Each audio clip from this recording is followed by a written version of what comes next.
오늘 우리에게 주시는 하나님의 말씀은 누가복음 7장입니다. 누가복음 7장 11절에서부터 17절 말씀입니다. 누가복음 7장 11절에서 17절 말씀, 신약성경 101페이지입니다.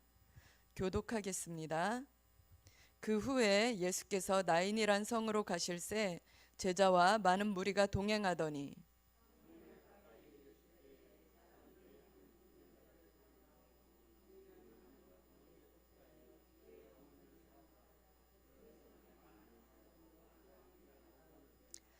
주께서 과부를 보시고 불쌍히 여기사 울지 말라 하시고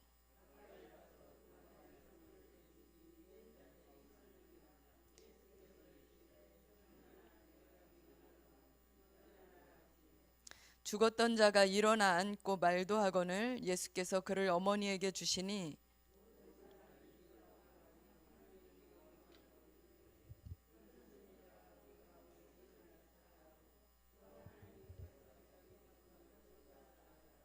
다 함께 예수께 대한 이 소문이 온 유대와 사방에 두루 퍼지니라. 아멘. 우리 전후 좌우에 계신 분과 인사하겠습니다. 오늘도 활기차게 시작합시다. 네. 자, 오늘 말씀은 나인성 과부를 살리신 예수님의 이야기입니다. 제목을 사랑의 위로자, 생사화복의 주권자라고 이렇게 붙였습니다. 이것은 하나님께서 우리를 위로하시고 또 생사화복의 주권자이심을 말씀하는 그러한 제목, 그러한 본문이 될 것 같아서 제목을 이렇게 정해 보았습니다. 오늘 11절부터 17절 말씀 본문이 짧아서 한번 쭉 보도록 하겠습니다. 여기 11절에 보면 예수께서 나인이란 성으로 가실새라고 얘기를 합니다. 여기 나인이란 것은 즐거움이란 뜻입니다. 우리가 룻기에 보면 나오미를 혹시 기억하시나요? 나오미도 기쁨, 희락 이런 뜻의 내용이었었는데 이 나인성도 역시 즐거움 이란 뜻입니다. 예수님께서 어제는 백부장의 사랑하는 종을 고치셨죠. 그랬는데 오늘은 이제 나인성으로 가고 계십니다. 여기에 보니까 많은 제자와 무리가 동행을 했다고 합니다. 이 나인성, 기쁨이 가득한 성, 기쁨의 성 이러한 곳에 가는데 성문에 가까이 갔어요. 성문에 가까이 갔는데 가자마자 어떤 기쁨의 징조를 본 것이 아니라 거기서부터 사람들이 한 죽은 자를 메고 나오는 것을 봅니다. 이 죽은 자를 메고 나오는데 여기 해설이 뭐라고 돼 있냐면 이는 한 어머니의 독자요. 와, 아이들이 여러 명이 있다가 하나가 일찍 세상을 떠나도 굉장히 슬프고 아프고 힘든 일일 것입니다. 그런데 여기에서는 한 어머니의 독자라고 되어 있습니다. 한 어머니의 독자가 죽었다는 것은 자녀들 모두가 죽은 것이죠. 그래서 굉장히 큰 슬픔이구나. 나인성에서 굉장히 슬픈 일이 있었네. 이렇게 알 수 있죠. 그런데 여기에 더 한마디가 붙여집니다. 그의 어머니는 과부라. 자, 이 어머니는 지금 자녀 한 명, 모든 자녀죠. 모든 자녀가 죽는 일을 경험을 하고 있는데 이 어머니는 또 남편이 죽은 여자예요. 과부예요. 남편이 죽었다는 것은 이 당시에 더 이상 살아갈 의지와 소망이 하나도 없다는 것입니다. 결혼을 안 한 여자들은 잘 몰라요. 그런데 남편이 있다 없어진 여자들은 이 슬픔이 얼마나 크고 이것이 정말 세상 하늘이 무너지는 슬픔인지를 알 수 있습니다. 그런데 그나마 남겨둔 핏덩이가 하나 있었어요. 아들이 하나 있었단 말입니다. 그런데 남편의 죽음을 본 지가 얼마나 지났는지 모르겠습니다. 그 슬픔이 어떻게 일생에 잊혀지겠어요? 그런데 이제 아들마저도 죽는 그러한 슬픔을 겪게 됩니다. 그 성에 많은 사람도 그와 함께 나오거늘 참 슬픈 일이죠. 일생의 죽음을, 그것도 가장 가깝고 가장 믿었던 사람의 죽음을 두 번 경험한다는 것은 굉장히 슬픈 일입니다. 그런데 그런 일이 어디서 일어났어요? 너무나 아이러니하게도 기쁨의 성에서 일어났습니다. 우리가 이 세상을 정말 기쁘고 행복하게 살아가려고 발버둥을 치고 새벽부터 밤늦도록 수고합니다. 그래서 기쁨을 찾아서 행복을 찾아서 살아가려고 해요. 그런데 그 성에 살면서 우리는 그러한 것을 목표로 살지만 우리에게 정작 기쁨이 없습니다. 우리에게 정작 소망이 없고 정말 우리의 삶이 어떻게 보면 나인성의 과부 같아요. 이 과부에게 아들은 전 재산이고 일생의 소망이고 남편을 대신하는 거고 그 무엇과도 바꿀 수 없는 생명줄이라고도 할 수 있는 그러한 것인데 어떻게 이러한 일이 일어났을까요? 자, 그런데 13절에 주님께서 이렇게 얘기하십니다. 주께서 과부를 보시고 불쌍히 여기사 울지 말라 하시고 이렇게 얘기를 합니다. 어떤 사람이 울지 말라고 할 수 있겠어요? 우리가 일반적인 장례식을 가도 굉장히 슬픕니다. 그런데 자녀를 잃은 사람들의 장례식에 가면 뭐라고 위로를 할 말이 없어요. 뭐라고 위로를 합니까? 좋은 날이 온다고 어떻게 얘기를 합니까? 정말 세상이 무너졌는데 뭐라고 얘기를 합니까? 부모는 산에다 묻어도 자식은 가슴에 묻는다고 하지 않습니까? 정말 위로할 말이 없어요. 위로할 말이 없어서 정말 조문객들도 그냥 가서 울다 옵니다. 그런데 여기서 예수님이 불쌍히 여기시면서 울지 말라고 하세요. 울지 말라고 하면 안 울면 누가 책임집니까? 책임질 수 없거든요. 그래서 우리 울지 말라고 얘기 못 하는데 예수님은 여기서 불쌍히 여기시면서 울지 말라고 하셨다는 거예요. 여기에서 불쌍히 여기시다 요 말씀이 스플랑크 니조마이 뭐 이런 얘기입니다. 근데 이게 뭐냐면 창자가 뒤틀려지는 것 같은 슬픔이에요. 우리가 단장한다고 하잖아요. 장기가 끊어지는 슬픔. 정말 저 밑바닥에서부터 그렇게 슬픔이 올라오는 그러한 슬픔, 비통, 이러한 것인데 예수님께서 이 과부의 슬픔을 보시면서 불쌍히 여겼다는 거예요. 불쌍히 여겼다. 우리가 백날 불쌍히 여기면 아무 대책이 없는데 이 장례 행렬은, 기쁨의 성에서 나오는 이 장례 행렬은 너무나도 감사하게 예수님이 이끌어 가시는 그 기쁨의 행렬과 딱 맞부딪혀요. 그래서 성문 앞에서 예수님이 이끌어 가시는 그 소망의 행렬, 기쁨의 행렬과 성 안에서 나오는 그 슬픔의 행렬, 죽음의 행렬이 딱 마주칩니다. 마주쳐서 예수님이 그 창자까지 뒤틀리는 그 슬픔을 느끼시면서 울지 말라 이렇게 얘기를 하셨다는 거예요. 예수님께서 울지 말라라고 하셨다는 것은 우리에게 소망이 되는 줄 믿습니다. 오늘 기도하러 나오신 성도님들에게 기도하실 때 주님께서 이제 울지 말라 이런 말씀을 들려주시기를 소망합니다. 자, 예수님이 이렇게 긍휼을 느끼셨어요. 우리한테 예수님께서 긍휼을 느끼셨다는 것은 이제 기적이 일어날 거란 얘기죠. 우리는 이미 성경을 통해서 주님이 어떤 분이시란 걸 알기 때문에 잘 알아요. 주님을 만났다는 것은, 그리고 주님이 우리에게 몇 마디를 건넸다는 것은, 또 주님이 우리의 삶에 개입하셨다는 것은 이제 우리의 불행은 더 이상 불행이 아니고 우리의 슬픔은 더 이상 슬픔이 아니라는 것입니다. 자, 그래서 예수님께서 울지 말라 이렇게 얘기를 하세요. 사람들 다 놀랐겠죠. 그런데 예수님이 이제 가까이 가서 그 관에 손을 대십니다. 관에 손을 대시니까 맨자들이 다 섰어요. 그리고 예수님께서 그 관을 대고 소리치는 겁니다. 청년아, 내가 내게 말하노니 일어나라 이렇게 얘기를 하세요. 이스라엘에서는 장례식을 어떻게 했냐면 장례식에 할 때 관의 뚜껑을 닫지 않습니다. 그래서 사람이 그냥 그대로 다 보여요. 단지 얼굴만을 덮습니다. 그런데 예수님이 그 관에 손을 대세요. 사실은 예수님이 그 다음 무언가 행동을 하려고 하셨으면 관에 절대 손을 대면 안 돼요. 왜냐하면 사람이 죽음은 부정한 것입니다. 그래서 그것을 손댄 자들은 그날 하루 종일 부정하기 때문에 다른 사람들을 접촉하면 안 돼요. 그래서 예수님이 공생의 사역 중 아닙니까? 그래서 예수님이 부정한 것에 손을 댔다는 것은 그날 공생의 사역을 못한다는 겁니다. 그날 관을 메고 다닌 사람들은 저녁까지 부정하기 때문에 아무 일도 못한다는 것입니다. 그런데 예수님께서 손을 대세요. 손을 대시고 명령하십니다. 청년아, 내가 내게 말하노니 일어나라, 이렇게 얘기를 하세요. 성경에 죽은 사람들을 여러 번 살린 기적들이 있습니다. 엘리야가 살렸었고요, 엘리사가 살렸었고요, 그 다음에 이제 신약으로 넘어오면 베드로도 살리고 바울도 살립니다. 그런데 이들은 기도해요. 어떻게 기도하냐면 주님 살려주십시오. 이렇게 죽이시면 어떡합니까? 살려주십시오. 그러면서 막 뜨겁게 기도하고, 뭐 눈에 눈을 대고 코에 코를 대고 입에 입을 대고 가슴에 가슴을 대고 이런 방법을 쓰기도 하고, 막 이렇게 여러 가지 방법으로 사람을 살리는 예가 있거든요. 그런데 주님은 여기에서 다른 것을 하지 않으시고 직접 명령을 하십니다. 명령을 해서 일어나라, 이렇게 얘기를 하시죠. 내가 내게 말하노니 일어나라.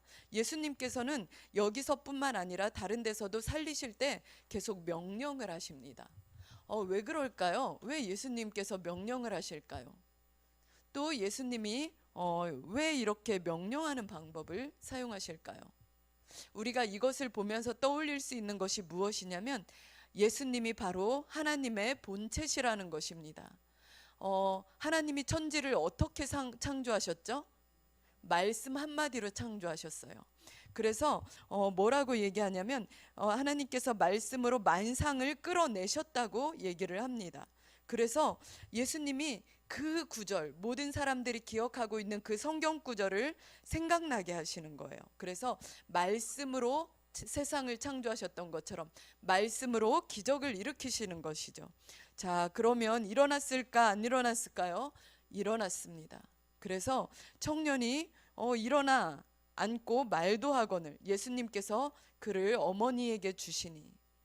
이제까지 이 장례 행렬은, 이 죽음의 행렬은 예수님을 만나기까지는 세상에서 가장 불쌍한 사람, 가장 비통한 사람이었어요. 어떻게 이런 일이 있습니까? 하나님 너무 매정한 거 아닙니까? 어떻게 남편 죽은 사람의 아이를 데려가십니까? 그것도 하나밖에 없는 아이를 데려가십니까? 이렇게 항의를 했을 법한 이 사건에서 그 아이를 살려서 주님이 어머니에게 다시 주시는 것입니다. 이 나인성의 장례 행렬이 주님을 못 만나고 다른 사람을 만났다면 어떻게 됐을까요? 아이가 살아나는 일도 없었고 이 죽음이 영생으로, 소망으로, 부활로 살아나는 그러한 것도 없었을 것입니다. 그런데 너무나 감사하게 이 죽음의 행렬에 주님이 딱 맞부딪히셨다는 것입니다. 자, 이것이 우연일까요? 아니면 주님이 계획하신 것일까요? 11절에 보면 예수께서 나인이란 성으로 가실새, 이렇게 얘기합니다. 주님께서는 이 나인성의 과부의 슬픔을 이미 아셨던 것 같습니다. 주님은 앞장에 어제 우리가 배웠던 백부장의 종을 고치실 때는 어떻게 얘기하셨냐면 믿음을 칭찬하셨거든요. 믿음의 행위들을 칭찬하셨거든요. 그런데 여기에서 이 과부는 믿음의 행위들이 나와 있지 않아요.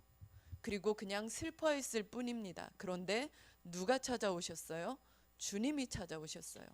우리가 기도할 힘도 없고 아무것도 없고 정말 삶의 슬픔의 나락에서 헤어나지 못하고 있을 그때에도 주님은 우리를 주시하시고 찾아오시는 줄 믿습니다.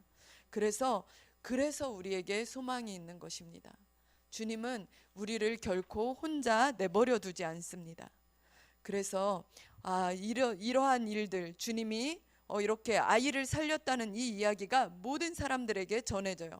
그리고 큰 선지자가 우리 가운데 일어나셨다, 그리고 하나님께서 자기 백성을 돌보셨다 하면서 예수님에 대한 소문이 온 지방의 지역에 퍼지게 됩니다. 우리가 참 죽음을 생각해 볼 필요가 있습니다.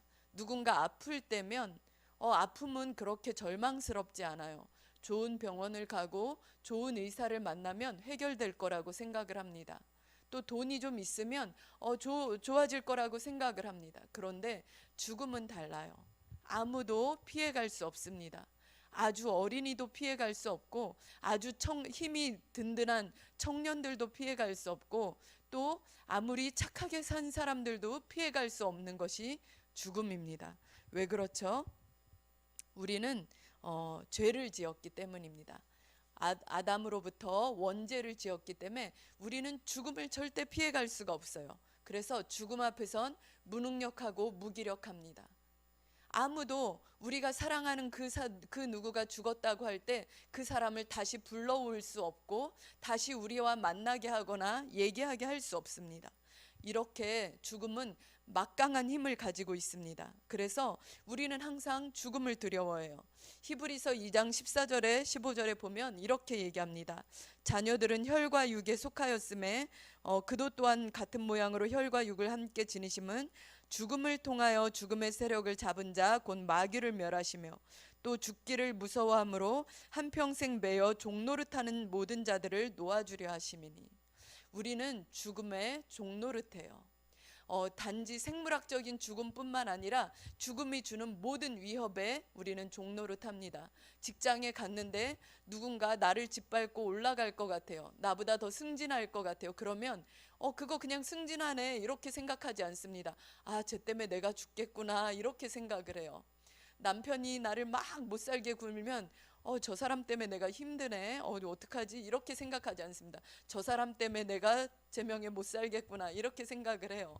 또 시어머니나 또 자녀들이 막 힘들게 하면 얘네들 때문에 내가 내 명예 못 살고 죽겠구나. 이러면서 우리는 아주 작은 위협에서도 죽음의 공포를 느낍니다.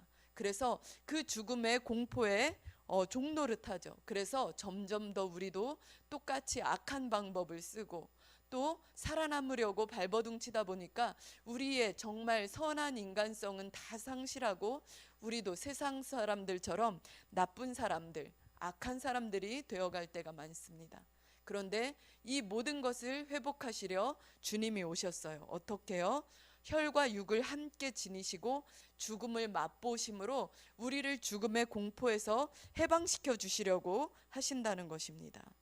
그래서 우리는 로마서 6장 23절에 이렇게 얘기합니다. 죄의 삭은 사망이요 하나님의 은사는 그리스도 예수 우리 주 안에 있는 영생이니라. 우리는 일평생 죽음으로 인한 염려와 두려움과 공포로 인해서 나쁜 사람이 되어에게 막 인간성도 상실하고 막 그렇게 각박하게 살아가고 이렇게 살아갑니다. 우리가 바로 직장으로 출근하면 바로 볼 수 있어요. 세상 사람들이, 예수님을 믿지 않는 사람들이 이 세상이 전부인 줄 알고 얼마나 각박하게 살아갑니까? 얼마나 내일이 없는 사람처럼 살아갑니까? 얼마나 매정한 사람이 되어서 살아갑니까? 그런데 우리는 덜 매정할 수 있죠. 왜냐하면 우리는 죽음을 이기신 예수 그리스도를 믿기 때문입니다. 그래서 예수 그리스도로 인해 우리 안에 영생이 있고 이 세상은 잠시 지나가는 삶이에요. 그 이후에 영원한 삶을 대비하기 때문에 우리는 이 세상에서 그렇게 안달복달하지 않게 되는 것입니다. 우리에게 영생이 있다는 것은 너무나 소망 중에 소망이고 기쁨 중에 기쁨입니다. 그런데 주님께서 너무 감사하게 우리가 기도할 힘이 없을 때에도, 우리가 합당한 믿음을 보이지 못할 때에도 주님이 이렇게 나인성의 과부를 찾아오듯이 찾아오신다는 것입니다. 이것은 주님께서 상한 심령을 위로하시려고 우리에게 찾아오시기 때문입니다. 이사야 61장 2절에 보면 이런 얘기가 있어요. 이것은 우리가 누가복음 4장에 예수께서 이렇게 공생애를 시작하실 때 이렇게 말씀하시죠. 주의 성령이 내게 임하셨으니 이는 가난한 자에게 복음을 전하게 하시려고 내게 기름을 부으시고 나를 보내사 포로된 자에게 자유를, 눈먼 자에게 다시 보게 함을 전파하며 눌린 자를 자유롭게 하고 주의 은혜의 해를 전파하게 하려 하심이라. 이 말씀을 얘기하십니다. 이것이 이사야 61장에 똑같이 나오는 말씀이죠. 주 여호와의 영이 내게 내리셨으니 이는 여호와께서 내게 기름을 부으사 가난한 자에게 아름다운 소식을 전하게 하려 하심이라. 나를 보내사 마음이 상한 자를 고치며 포로된 자에게 자유를, 갇힌 자에게 노임을 선포하며 여호와의 은혜의 해와 우리 하나님의 보복의 날을 선포하여 모든 슬픈 자를 위로하되. 자, 그렇습니다. 주님께서는 우리에게 이러한 것을 주시려고 공생의 사역을 시작하시게 된 것이고 이 땅에 오시게 된 것입니다. 우리 성도님들 많이 슬픈 일이 있으십니까? 인간의 힘으로 도저히 뛰어넘을 수 없는 일들이 벌어져서 절망하고 계십니까? 믿음에 이 시간을 믿음으로 마땅히 극복해야 돼. 나도 그거 알아. 근데 지금은 나는 너무 어려워서 그것까진 못하겠다고 이러면서 소리치고 계십니까? 주님이 우리의 소망이 되십니다. 우리의 소망이 되신 그 주님이 먼저 찾아오십니다. 여호와의 은혜의 날을 알게 하시려고 우리가 뭔가 공로가 없는데 찾아오신 겁니다. 우리가 뭔가 잘하고 자격이 있는 게 아닌데 찾아오신 겁니다. 우리가 마땅히 기도하지 못하고 마땅히 믿음의 어떤 행위를 보이지 못했는데 너는 믿음이 없어 그러니까 안 돼 이렇게 하시는 것이 아니라 그런 우리를 불쌍히 여기셔서 창자가 끊어지는 그 비통함을 느끼시면서 오십니다. 대책 없이 오신 게 아니에요. 울지 마라. 안 울면 어떻게 할 건데요? 대책 없이 오신 게 아니에요. 주님께서 우리 삶에 개입하셨다는 것은 우리에게 모든 것이 바뀐다는 것입니다. 우리의 슬픔이 기쁨이 되고 우리의 한숨이 우리의 눈물이 찬송의 옷으로 바뀐다는 것입니다. 그래서 주님이 오셨습니다. 그래서 우리 성도님들 오늘 하루 또 살아가실 텐데 우리에게 닥치는 모든 일에서 세상 사람들과 같이 예수님 없는 사람들과 같이 그렇게 각박하게 매정하게 인간성을 팔아버리면서 살지 마십시오. 우리에겐 주님이 계십니다. 지금 모든 벌어진 이 상황을 완전히 뒤바꿔 주실 주님이 계십니다. 이사야 61장에 뭐라고 얘기하시냐면 너희가 그렇게 오래 슬퍼한 그 모든 것을 바꿔줄 것인데 내가 너희를 의의 나무, 의의 가지라고 내 영광을 나타내기 위해서 내가 일부러 심은 자야 라고 말씀을 하신다고 합니다. 주님은 우리 편이십니다. 우리가 잘한 것이 없어도 우리의 공로가 없어도 우리 편을 들어주십니다. 왜요? 주님의 공로로 주님이 죄 없으신 분이시기 때문에 그 의를 우리가 전가받았기 때문에 우리는 똑같이 죄 없는 사람으로 하나님이 인정해 주신다는 것입니다. 오늘 하루를 살아가시는 우리 성도님들께 우리에게 주님이 계시다는 것이 큰 소망이 되기를 축복합니다. 축복합니다.